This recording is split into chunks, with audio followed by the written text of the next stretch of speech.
예, 안녕하십니까. 쉽게 학문하자입니다. 오늘은 나르치스와 골드문트라는 헤르만 헤세의 소설 중 대화 이야기를 들려드리려고 합니다. 정말 의미심장한 대화가 아닐 수 없습니다. 시작하겠습니다. 헤르만 헤세는 독일에서 태어난 스위스의 소설가입니다. 그는 1877년 출생해서 1962년에 사망합니다. 나르치스와 골드문트는 1930년 발표된 중세 유럽을 배경으로 한 소설입니다. 독일에선 2020년에 이 소설을 각색하여 만든 영화가 개봉되었습니다. 중세 유럽에서는 흑사병, 패스트가 유행하고 있었습니다. 전체 유럽 인구의 3분의 1 혹은 4분의 1이 일 정도가 죽었을 정도로 큰 재앙이었습니다. 그리고 1910년대에는 스페인 독감이라는 전염병이 전 세계를 휩쓸었습니다. 지금의 코로나처럼 말이죠.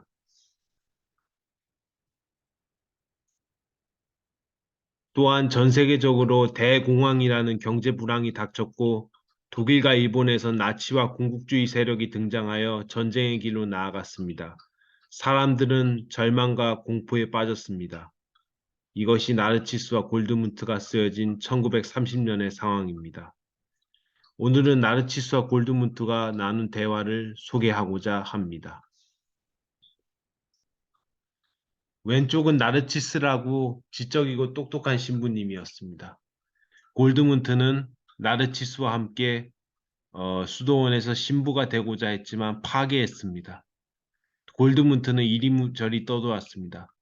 그는 패스트로 혼란스러운 유럽을 목격했고 조각 예술가가 되었습니다. 골드문트가 나르치스에게 먼저 말합니다. 우리들이 살아가야 할 이 세상은 도대체 어떤 세상인가? 이게 지옥이 아니고 뭔가?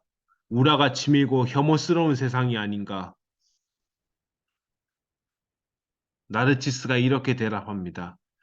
나는 늘 조물주를 완전한 존재로 경배하긴 했지만 피조물이 완전하다고 한 적은 없네.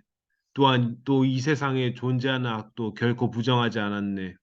진정한 사상가라면 이 지상의 삶은 조화롭고 정당하다느니 인간은 선량한 존재라느니 하는 주장은 하지 않을 거야. 성경에서도 인간의 마음속에서 꾸며지고 지어내는 것은 악하다고 강조하고 있지. 그리고 우리들은 그 말씀이 매일 옳다는 것을 매일 경험하고 있고, 골드문트가 말합니다. 그러니까 인간은 사악하고 이 세상의 삶은 온통 비열함과 더러움으로 가득 차 있다는 사실을 자네들 신부들도 인정한단 말이군. 나는 수도원장으로서 수도원을 이끌어가야 하는데 수도원도 바깥 세상과 마찬가지로 완전하지 못하고 죄악이 없는 바도 아닐세. 그래서 정의라는 이념을 세워 끊임없이 원죄에 맞서 싸우고 우리의 불완전한 삶 속의 죄악도 그 이념에 따라 시정하면서 늘 우리들의 삶을 하느님과 결부시키려 애쓴다네. 차라리 우리가 태어나지 않았더라면 하느님께서 이 끔찍한 세상을 창조하지 않으셨더라면 그리스도가 이 세상을 위해 십자가에서 헛되이 피를 흘리지 않으셨더라면 좋았을 거라는 생각이 든다는 말일세. 하지만 자네는 한 가지 크게 착각하고 있어. 자네는 지금 자네의 말을 사상이라 간주하고 있네. 하지만 그건 감정이고 느낌일 뿐이란 말일세. 그리고 그 슬프고 절망적인 감정과 완전히 대립되는 감정들도 있다는 사실을 잊지 말게나. 자네가 이렇게 말을 타고 기분 좋게 아름다운 지방 여행할 때나 백작의 적에게 구애하려고 경솔하게도 궁성에 잠입했을 때에는 자네에게 세상은 완전히 다르게 보였을 걸세. 물론이지. 그건 그래. 쾌락을 찾으면 잠시 동안은 공포를 잊을 수 있었으니까. 자네가 보기에는 세상이 온통 죽음과 공포로 가득 차 있고 그래서 그로부터 벗어나려고 쾌락 속으로 뛰어든다는 말이로군.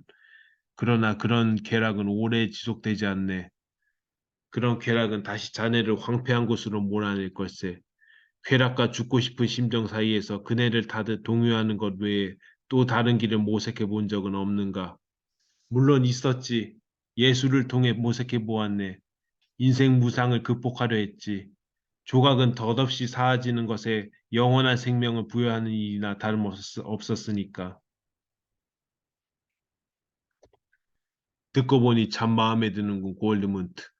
자네가 아름다운 작품 만들기 바라네. 우리 수도원에 예술가가 없는데 자네를 위한 공간을 마련하겠네. 죽음의 어육체적 존재가 끊임없이 죽음의 무도를 벌이는 곳 한복판에도 창조적 정신이 존재하고 있다는 사실을 인정한 셈일세. 예술가의 정신이네. 이제야말로 우리는 새로이 친구가 되었네. 이런 대화를 나누자 골드문트는 자신의 삶이 하나의 큰 의미를 얻은 것 같았다. 나르치스와 골드문트를 통해 본 삶의 의미를 정리해 보겠습니다. 첫 번째, 쾌락이 전부가 아닙니다. 그 두 번째, 삶의 의미 있는 예술 활동을 통해 예술 활동이나 여가 활동을 통해 삶을 풍요롭게 해야 됩니다. 경청해 주셔서 감사합니다.